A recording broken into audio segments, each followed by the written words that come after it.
This is episode 70. I pressed the wrong button. Your mom's... You're supposed to say this is Co-op Chronicles this episode. Oh. So it's okay. You got something in your teefies. Is it chocolate? I think so. I got it.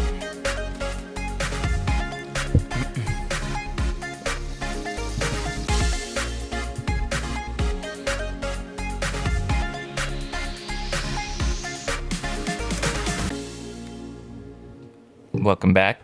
This is Co-op Chronicles. We're missing Geisha. Sorry, guys. Yeah, she's not feeling well. So it's just me and Azzilee. Boom. Yeah. So it should be a quick one. We're going to talk about, since it's still spooky season, we're going to talk about urban legends that turn out to be true.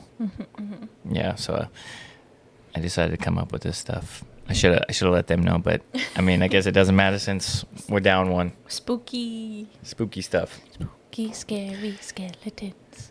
Before that, anything crazy? Geisha would like you all to know that if you go to a concert and you have front row seats, oh yeah, maybe not stand up.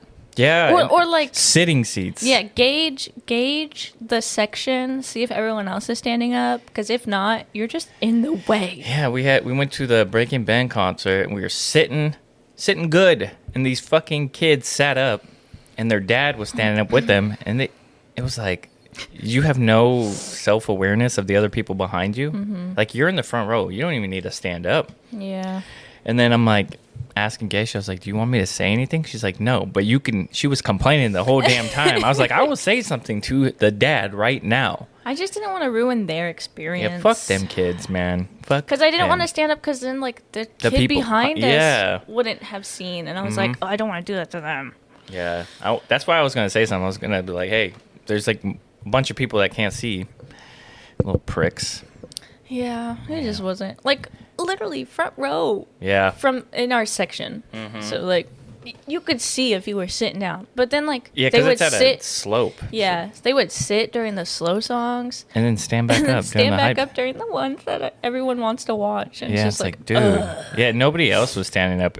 It was just like, fuck, man. I know. I didn't want to be those people. I wanted to be those people, but Geisha didn't want me to be those people. No, I meant like stand in front of them people. Yeah. I mean, I wanted to say something, but she didn't want me to say anything. Little pricks. Little fuckers. Hopefully it's better. They weren't even on beat when they were moving with the song. I know. The fucking... I was just like, what are you doing? You're just like shaking. I don't know. It was annoying. Hey, but we have another concert Tuesday. Sleep Token. Yeah. Be jealous. I'm not gonna. I'm probably gonna be standing up for that one. Because all their songs are like bangers. They're bangers. I just hope I get a hoodie and a hat. I'm trying to get a poster. Yeah, I really want one. Their hoodies are sick. And their hats are pretty dope too. They're very nice. Yep. Okay. Now let's get into it. Urban legends.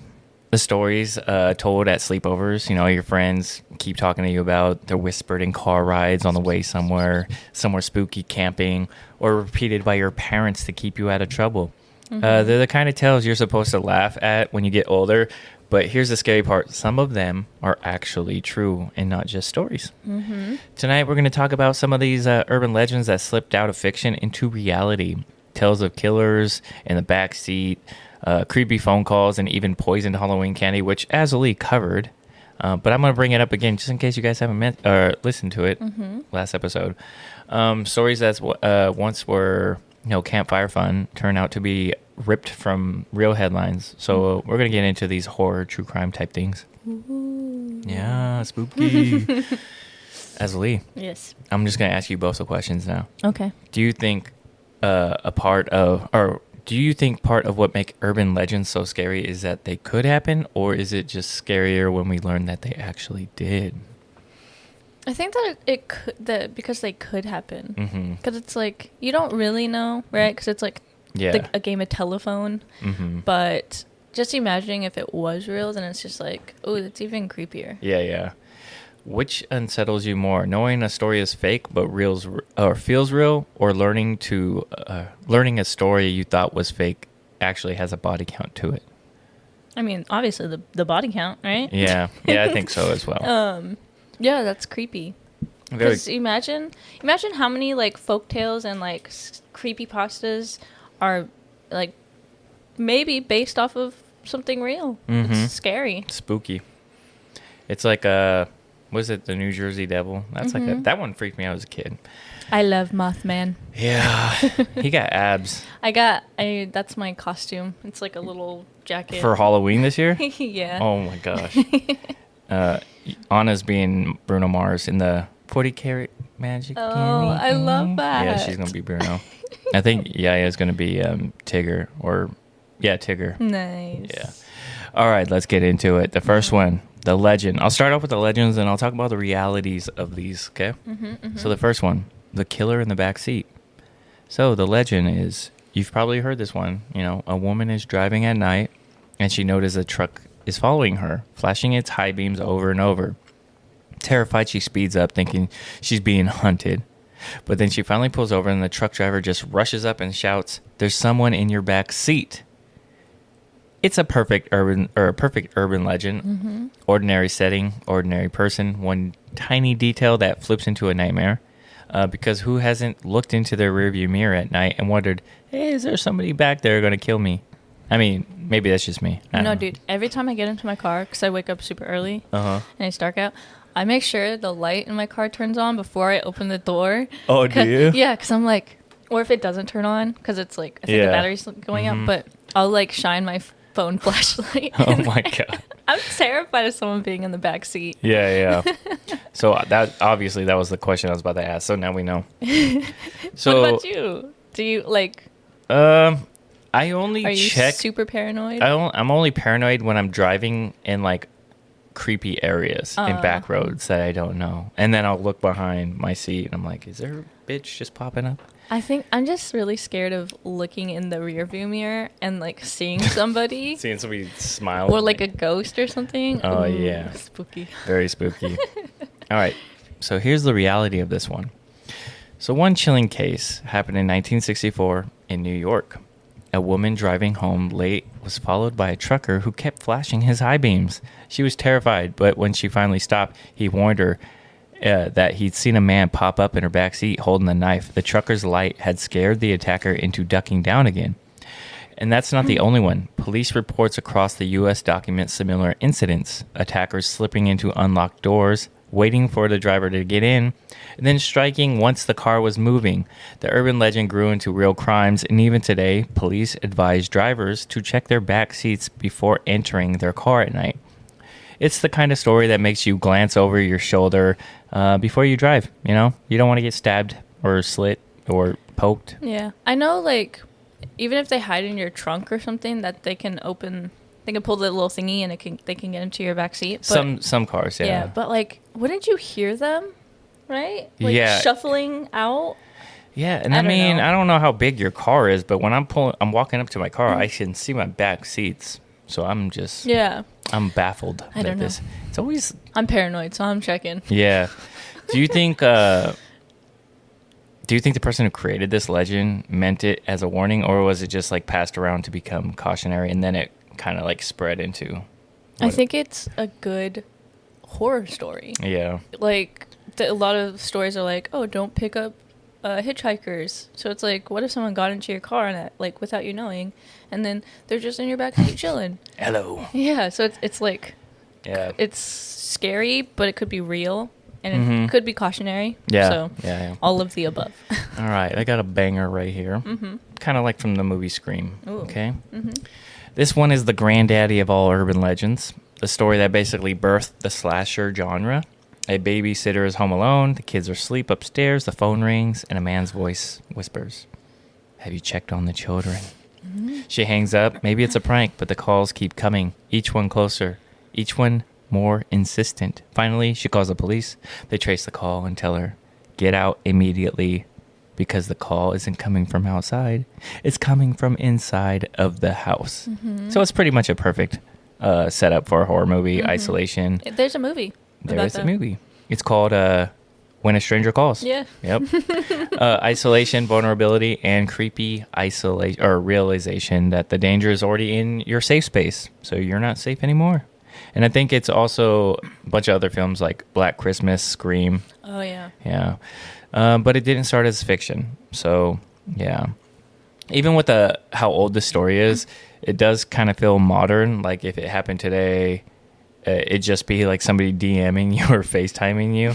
Do you think the idea of this, I guess, legend would evolve with technology, like FaceTime, like I'm in your closet or some crazy shit, and they're holding up like a dress?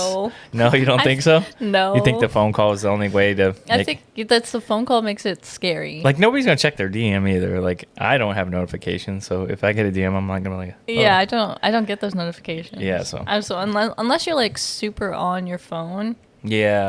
Then that's maybe how they would get you. But otherwise, it's like. Calling you would be the best route. Yeah. Oh, the Mochi's on his little couch. I can see him.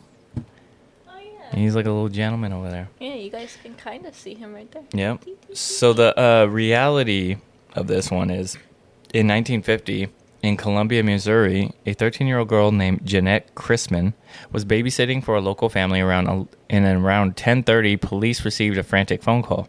A young girl screaming for help before the line went dead. They tried to trace the call, but this was like long before, obviously, modern tracking technology type stuff. When the parents returned home, they found little Jeanette murdered. She had been intact inside the house. The phone sat off the hook nearby, and the killer had been waiting inside the entire time. Was she by herself? She was babysitting. Oh. Yeah. Oh, shoot. Yep. And while the case remained unsolved, Jeanette's murder became the real-life seed for one of the most iconic urban legends. Over time, the story morphed into something retold by babysitters or two babysitters and families for generations and generations. It kind of like spread, that urban legend. Yeah. Yeah. Do you have the story of the clown on there, on your list? I don't know. If I don't, you want to say it? Yeah. Do you want to say it right now? Yeah. Okay, yeah, just say it now, and if I have it, then yeah. So there's the story where the girl is also babysitting a couple of kids, and in the kids' room there's like this creepy little clown doll sitting in the corner on a rocking chair. What? And she feels like it's staring at her, so she gets like really bad vibes, but she just like ignores it. And then so she's putting the kids to bed, and she swears she sees it move. So she calls the parents, or the parents call her, and they're like, oh, hey, how's everything going and stuff? And she's like, oh, it's okay. Like, the clown in the kids' room is, like, really creeping me out, though. And they're like, grab the kids and get out of the house. And she's like, why? What's wrong? And he's like, there's no clown in that room. Oh, my God. Yeah. Like a full-size clown? Yeah. Oh, and so, like, she takes the kids goosebumps. and she takes the kids and they leave. And, like, the police get there and, like, it's actually, like, a man dressed as a clown. Oh, hell no. In the room. Yeah, it's really creepy. But she, like... Yeah, she had bad vibes, and she got those kids out. Damn. I'm surprised he didn't get her. I know. I don't know why he would, like... Well, I don't know, like... I don't know if maybe she was super swift if it's a real story or if it's just, like, a spooky story. It's a good spooky story, though. Yeah, it's really creepy. I got goosebumps. Okay. So the next one is The Body Under the Bed. So the legend of this one is, for decades... Well, I guess not decades, but you've checked into a hotel after a long trip, right? You drop your bags, you flop onto the bed, and something feels off. Maybe it's the smell. You smell like a person, musty, metallic, something stinky in there, You call the front desk. They promise to send someone up to check it. But when housekeeping finally lifts the mattress, there's a human body hidden inside the box spring. For decades, the story has been passed around as one of the creepiest travel legends. People swore it happened to a friend of a friend of a friend who knew that friend. The tale always ends the same. A paying guest unknowingly spent the night inches above a corpse. It was too disgusting to be true, which of course made it unforgettable. So there's something weirdly realistic about it, I guess. It's not supernatural. It's just human horror. Yeah. Do you think that's what makes... this case more scarier? Yeah, and it's like not people stay at hotels all the time. Just imagine, crazy people. Yeah, just imagine like you just like go in for a night, like a layover or something, and then there's just a dead body. You would never know if there's a dead body. Never. Which I'm sure, like, if you stay at a really nice hotel, they probably check underneath mattresses now. But Yeah, I don't know. Be wary of those shady it's like hotels. It's like that game. It's like a indie game. What is it called? Five Nights at Fathom or something? Oh, yeah. Fears of Fathom. Fears of Fathom, yeah. And Five Nights at Freddy's. Fears of Fathom. And then they, like, their stories of, like, creepy hotel things in that one. Yeah, I don't like that. It's, one of the stories is, like, she went to go grab a coffee from the vending machine and, like... Yeah, and so it was... And then there was, like, creepy person out there, and then they were, like, following her. And the guy was like, there's no vending machine. Yeah, and she's like, no, there is a vending machine, right? No, I thought there was no vending machine because the guy says the front desk guy is like, we don't have a vending machine, and then they go back. Yeah, and they drugged her or something. Yeah. Those games are really good because they're all based off of real stories from people. Yeah, people's stories submitted to them. Mm-hmm. Yes. All right. So the reality of this one is one of the first documented cases came out of Las Vegas in 1999. A couple checked into a budget hotel, complained about a strange smell, and discovered a decomposing body hidden under the mattress. Since then, it's happened over and over. Kansas City in 2003, a man's body found under the bed after guests complained about an odor. Atlantic City in 2006, the same story, different state. And even recently as 2010 in New Jersey, a hotel guest noticed a foul stench, and sure enough, police found a corpse stuffed under the box. These aren't just isolated freak events, they're real cases that mirror the legend pretty much exactly. It's one of those rare stories where reality keeps copying fiction and turning old motel myths into a reoccurring horror headline. Mm-hmm. Yeah. Would you ever be able to sleep into a cheap motel after hearing that? I mean, I guess I would. Because I would have to. I would have to double check everything. Yeah, I would double check everything as well. Like even if I stay at like a nice hotel, I still check for bed bugs. Oh yeah, 100%. So it's like anywhere you stay, you should be cautious because you can't really trust someone to do their job 100% sometimes. Yeah, for sure. Yeah.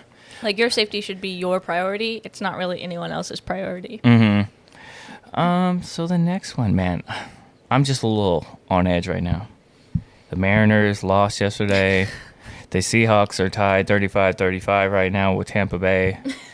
I'm just stressed out right now. Okay, the next sweating, guys. Yeah. So the next one is the hook-handed killer. This is going to be a quick episode. The slash-slinging slasher. Yeah. This one's a classic.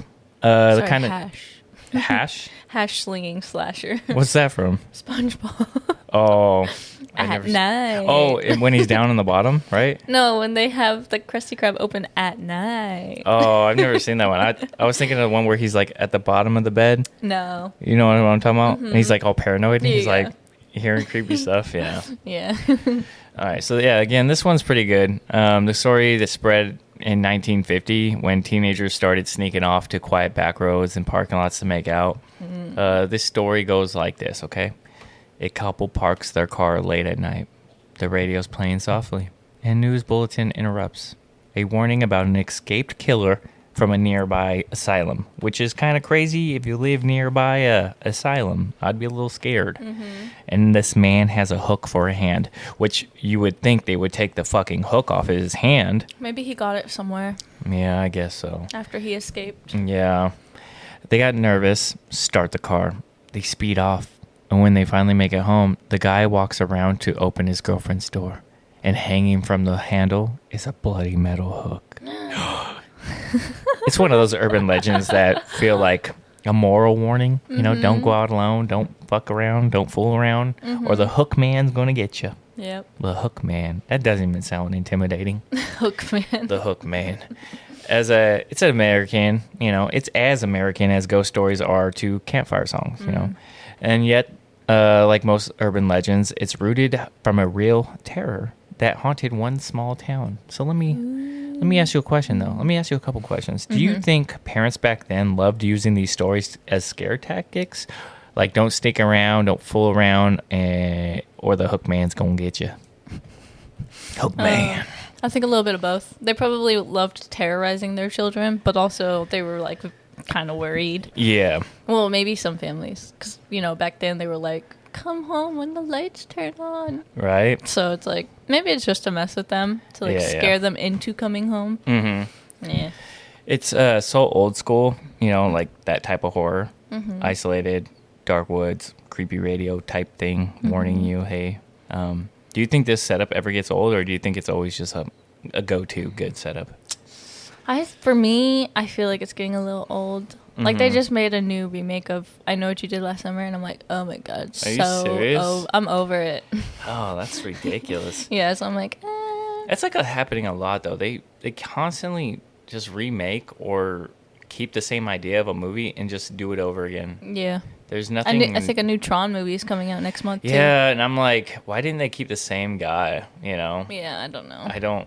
I'm not a fan of Jared Leto. Yeah, but personally, I think it's just... I'm over it. Yeah, I'm not going to watch it. And I'm a big fan of Tron, too. Yep, that sucks. Let me take a look at the game real quick, because I know my anxiety is going to keep bothering me, and it's just going to make it worse. Oh, no.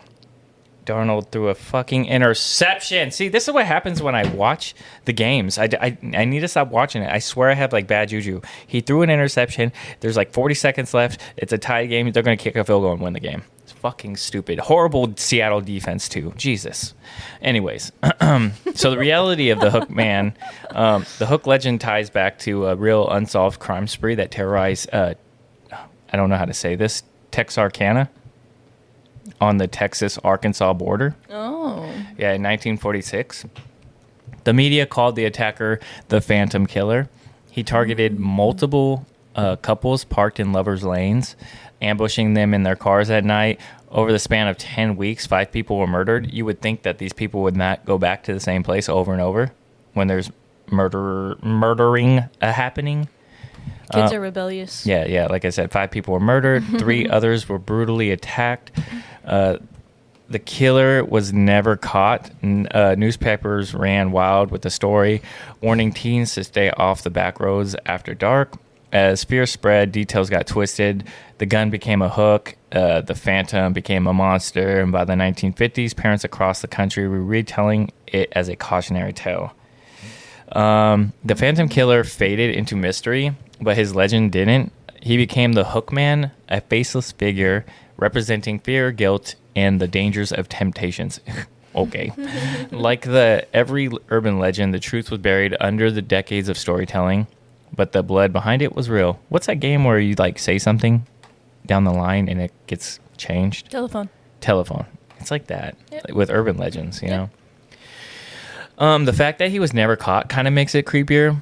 Like the story is still alive because the fear was never really ended. Do you think that's why these legends kind of last, or do you think it just lasts because it's a good story? The former that you said, just because I think I think the former. Yeah. Sorry, I don't have a lot to say to that one because I think, Yeah, fucking Seahawks. I looked at it again. Yeah, stop looking. I know. Okay, the next one. The Organ Thief. Ice baths. Ice, baby. Yeah. So this one's kind of like, I know I see a lot of this in like Asian films. Yeah. Like the ice bath and you're waking up and you're fucking missing something. Yeah. So this one feels straight out of a medical horror movie. It's kind of a story that you terrify people when you travel alone, because traveling alone is always kind of sketchy, especially if you don't speak the language and you don't know where you're going. Which is why I say, like, why are you going there by yourself? But hey, do you live your life? So the story goes like this. You wake up in a strange hotel, disoriented. The lights are dim, your body feels heavy and cold, and then you realize you're lying in a fucking bath of ice. There's a phone next to you and a note taped to your chest. It says, call 911. Your kidneys have been stolen. I mean, at least they let you know. Like, hey, we took your shit. Maybe you should call the cops. Maybe survive or something. It's the perfect modern urban legend. Clean, clinical, and horrifying. It spread fast through emails, tabloids, warning tourists to stay alert. It became one of the first viral horror stories before the internet even really existed. And what makes it worse is there's a little bit of truth behind this one. It's one of those urban legends that mixes horror with science. I'm not really sure. It's just kind of creepy, Like everyone suddenly thought they'd wake up in a bathtub somewhere. Do you think this is kind of possible if you're like traveling worldwide? Oh, I'm sure. Yeah. I don't even, it doesn't even have to probably just be Asian countries. It's probably everywhere because, like, I don't know the black market, but I assume body parts go for a lot of money. Yeah, 100%. Like, because I know, like, stealing a kidney is always, like, the story, you know, someone steals a kidney. Because, I mean, like, what other organs can you steal and still survive? I mean, I don't know. A ball from a ball sack? Yeah, they're gonna steal your balls. I mean, I read online that they're worth money, and I was like, "Can I sell that?" And it's like, I guess it's illegal to sell it in the United States or something, so you can't do it. Or maybe they like steal a leg. Oh yeah, they amputate your arm or something. Yeah, I don't know. I mean, eyeballs. I seen that movie, A Man from Nowhere. Oh yeah. Remember they stole a little kid's eyeballs? Yeah. That was a good movie. Yeah. But yeah, it's a thing that probably happens everywhere. No, 100%. Just people stealing body parts and organs. I mean, all the time, probably too. Yeah. So, while there's no confirmed cases of someone literally waking up in an ice bath with, you know, a note to their chest, but in the late 90s and early 2000s, major organ trafficking rings were uncovered in India, China, and South America, and Eastern Europe. The poor or vulnerable people were lured to like fake job interviews and promises of medical help, and then they're drugged, operated on without consent. Some were told they were getting treatment, only to wake up without a kidney. In one notorious case from India, police uncovered a network of doctors performing black market surgeries for rich clients overseas. It wasn't just criminals, it was a whole system feeding off desperation. So while no one's ever found a hotel note in a bathtub of ice, the horror of the core story, waking up violated, realizing, you know, part of you is missing and stolen, gone, is painfully real. Sometimes legends exaggerate the setting, but the fear is what builds them, which is kind of crazy, considering, you know, that's pretty scary. To me, it's wild how urban legends sometimes start as warnings about the real danger. Do you think this one actually helped make people be more cautious, or just scare them for no reason? I want to say both. Yeah. Because people still travel alone to this day. That is crazy to me. But I think it's been a great cautionary tale because they're more alert. They're more vigilant to their surroundings. Yeah. And they're like safer in their choices of locations to travel to. Yeah. I'm not trying to bang on people's like life, but the whole finding yourself and then traveling to like a country where the rights aren't the same or laws aren't the same, it's kind of stupid in my opinion if you don't have a plan. There was one, it was like a film I saw where it happened in, I can't remember, I think it happened in California. There was a businessman, he had a partner, but the partner was like, it was in Vegas, and the partner was like embezzling all the money and all this stuff, and then the partner went to go sell his stuff. He's like, I'm going to sell my part of the business to the guy, and then he found out the guy was like doing all this shady stuff, ends up killing him, getting all his passwords to his email, his phones, and all this stuff. And the guy that died was known to like travel and just leave out of nowhere and go find himself, right? And then come to find out, like, he's sending, the guy that killed him sent him all these messages. Well, I'm going off on a tangent. I don't even think this is the right one I'm thinking about. But anyways, I'll finish this one. The guy ends up messaging family, texting him, emailing him, and saying all this stuff. And then they find out it wasn't him after like years. It wasn't organ trafficking, but it was identity theft in a way. That's not the one I was thinking about. I'm trying to, the one I'm thinking about is this guy, he likes to travel too by himself, and he went to like India or something, and he met like a medicine man, and then there's pictures of him on his Instagram in his last post, and then he just disappeared. Nobody knows what happened to him. Weird. Yeah, my bad. I went on a tangent. I forgot what I was talking about. All right, the next one is the poisoned Halloween candy. Okay, Azzilee talked about this last time. I believe it was about the party sticks. The pixie sticks. The pixie sticks, okay? So it's a Halloween night. Kids are in costume, run door to door, collecting candy from smiling neighbors like, hey, you want some candy, trick or treat, smell my feet type stuff, But lurking under one of those sugary rush type candy thingies is poison. And not good poison. Not make you poop poison, make you die poison. Like... Yeah. Every legend has heard it. Don't eat anything until we check it. Parents always be like, hey, let me inspect this. I'm going to take this candy bar for myself type stuff, Yes. Throwing away anything unwrapped. Ooh, this one looks contaminated. Yeah. Terrified of razor blades and apples or cyanide and pixie sticks. It's a story that lasted for decades, a fear so widespread that police departments still issue warnings every October. And guess what? It's October. But for years, nobody could find proof. Nobody verified cases of strangers harming kids with tainted candy. The entire panic seemed built on rumors and paranoia until one Halloween night in 1974. In Deer Park, Texas, right? Was it Deer Park? Deer Park, Texas. Deer Park, Texas. A man named Ronald O'Brien took his son, Timothy, trick-or-treating. And later that night, Timothy ate a pixie stick. And within minutes, he died. At first, police thought it was every parent's nightmare, tainted candy from a stranger. But as they investigated, they realized the truth was even darker, and the candy wasn't poisoned by a random stranger, but poisoned by Ronald himself. Fucking O'Brien. It's crazy. I didn't even know you could take out life insurance policies on your own kids. I didn't know that either. Is that like a thing from back in the day, or can you do that now? I do think I have, life insurance for them, just in case anything happens. But it's still work. But it's your life insurance, if in case... No, there's separate ones. There's child AD life insurance and stuff like that. Yeah. Fascinating. It is fascinating. I don't know. But it's weird.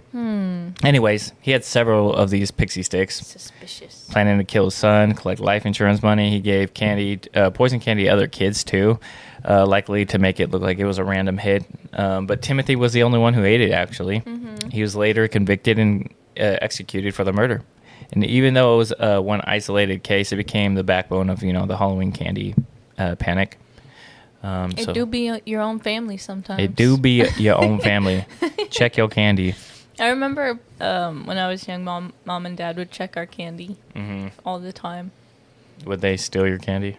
I don't know.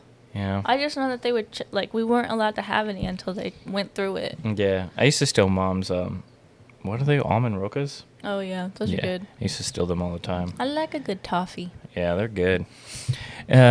It's crazy how one man's crime created decades of fear, though, in a way. Because, obviously, you would tell your kids to clean or check your stuff, but then when you find out it really happened, it's kind of insane. It's crazy that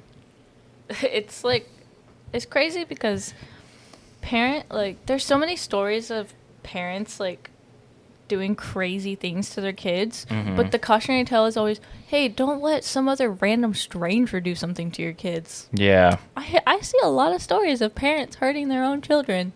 Yeah. It's usually, like you said, it's usually your family. It's really creepy. Yeah. So yeah, that one was a creepy one and kind of spooky. Yeah, it sucks because it's something that should never have happened, first of all, because why would you do that to your own kids? But also, now it's affecting a whole worldwide phenomenon where everybody is just like, oh, don't take candy from strangers. Check your candy. I do think October is like that month because you don't think about this any other time. Christmas, you're like, oh, it's Christmas time. I'm joyous. Type stuff. Yeah, you get candy in your Christmas stockings. No one's ever like, oh, check your candy before you eat it. Yeah, check your stocking. Yeah, or Easter. People get Easter check your bunny. Eggs. Yep. Yeah, that's interesting. I never thought about that. Check your candy all the time. And November, check your pie. Yeah, check your pumpkin pies or your apple pies or whatever you eat. All right. By now, it's easy to see though how truth and rumor blend into something bigger than it's on their own, but some legends are so bizarre that people swore that they had to be fake until the truth came out. So I got a few more just to mention. I'm not going to go into crazy detail. I'm just going to cut it short since we're all tired and stuff. But, take snuff films, for example. You know what those are, right? Like murder films. Oh, yeah. Like home video style? Yeah, like the urban legend where somewhere out there, there's people making real murder tapes and selling them like horror films. The deep, dark web. For years, police had dismissed this as a myth, but investigators eventually uncovered small underground cases, real recordings of murders being sold online. Not a Hollywood-scale operation, but enough to make you realize, like, the line between entertainment and evil. You know what I mean? It kind of blurs really fast. Or another one is the black-eyed children. Have you ever heard of those? Like the little kids with black eyes and stuff, or darkened eyes. Yeah. In the woods and just anywhere. Yes. I've seen Children of the Corn. Yes. Were they kids with black eyes? Yeah. Oh my God, I remember watching it as a kid. I don't know why Mom and her grandma let me watch these films as a kid. They were terrifying. It's just really creepy. Like I watched The Omen as a kid. That one's creepy. Yeah, I watched The Shining. I watched all these creepy Stephen King ones. Back then, man. Yeah. They didn't care about your mental well-being. Yeah, I'm fucked up. But yeah, people thought this was a modern legend. But people swore they've seen kids with pitch black eyes knocking on doors late at night. Mm-hmm. I've seen like TikToks of these, but they're obviously fake. But there's videos of people asking to come in at night, and it does sound made up, but police logs across multiple states have real reports filed by people claiming they've seen these kids. Mm-hmm. Whether it's paranormal or psychological, the fear is real with these ones. And then the last one, this one, I wouldn't say it's a horror one, but it's like an urban legend that's told. I've heard it, and I'm not even from this area. I don't know if you've heard of it. Have you ever heard of sewer gators? Yes. They flush little gators down the toilet. In New York. Yeah, and they grow up big and mutated. Yep, so New York's long-running joke is about pet alligators where they flush them down the toilets, and then it sounds ridiculous, except, animal control actually has found a few alligators in the sewers. Yeah, small ones, but real alligators in New York sewers. Turned out like it's like the best place for these little fuckers. It's kind of crazy. Oh, it's gross. It's insane. It's gross, and it's also like animal abuse. Yeah, in a way. I mean, they are still animals. Yeah. In a way. First, why are you even owning an alligator? You know you can't have that. And then why are you flushing it down a toilet? Why don't you just kill it? Put it out of its misery then, if you're going to do that shit. I don't know. It's just weird. Find, Facebook Marketplace. Find it a good home. Yeah, or you could just, call the cops and be like, hey, I found this alligator. Or animal rescue. Yeah. That's probably the best. Animal rescue. Yeah, some of these stories have turned in, or started from jokes, but others as warnings. But all of them survive, because we tell these stories, about what we fear and all that crap. Mm-hmm. So urban legends are a reflection of us, of what scares us, what fascinates us, what we quite can't understand or explain. They start as whispers and warnings and grow into tales that we say around the fireplace type stuff, or to each other or your kids or whoever you want to scare. You know what I mean? The killer in the back seat, the call from inside the house, the body under the bed, and the hook man, the missing kidney, the poisoned candy. We tell all these stories to keep each other safe, but also as a reminder, hey, that evil is fucking out there for real, and it doesn't always wear a mask. Sometimes it's just an ordinary moment that turns deadly. Mm-hmm. So the next time someone tells you an urban legend, maybe don't dismiss it too fast, because sometimes the truth does hide behind the story. Mm-hmm. Anyways, out of everything we've talked about tonight, which one do you think feels the most possible, like it could actually happen to someone today? I mean, I feel like there's two, or a couple of them actually. All of them. The backseat one is the most scary to me, but also could happen. Because there's a lot of people who are like I was watching this video. It was like a what do you call them? Where they just show it to you. It's like a video, whatever. Anyways, of somebody getting in their car, and then their friend is like, oh, hey, are you gonna lock your door? And they're like, no, I don't do that. And she's like, you don't lock your door immediately when you get in your car? Someone could be following you, and then once you get in your car, they just open your door and take you. Yeah, there's I think there's a setting on my car where I turn it on, the doors lock automatically. Yes, mine too.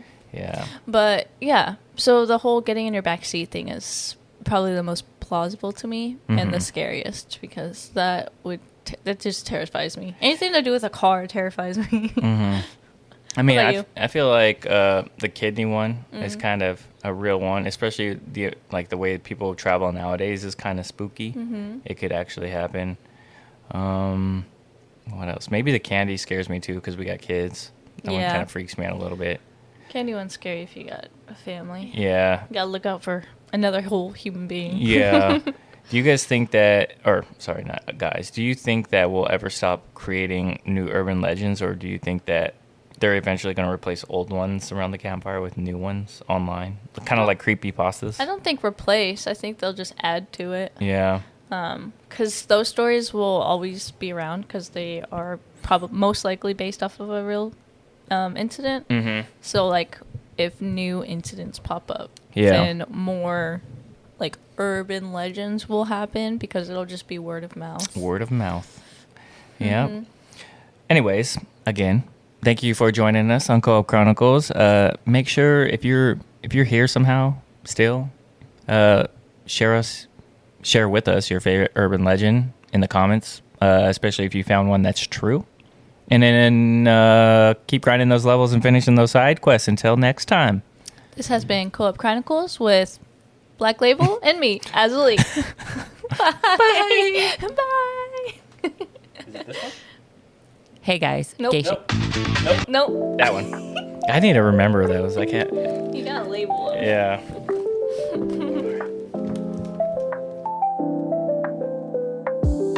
We gather around the mic, tales of knights and dice. Gaming worlds collide, hobbies come alive. Azzilee and Geisha chat. Blacklabel's where it's at.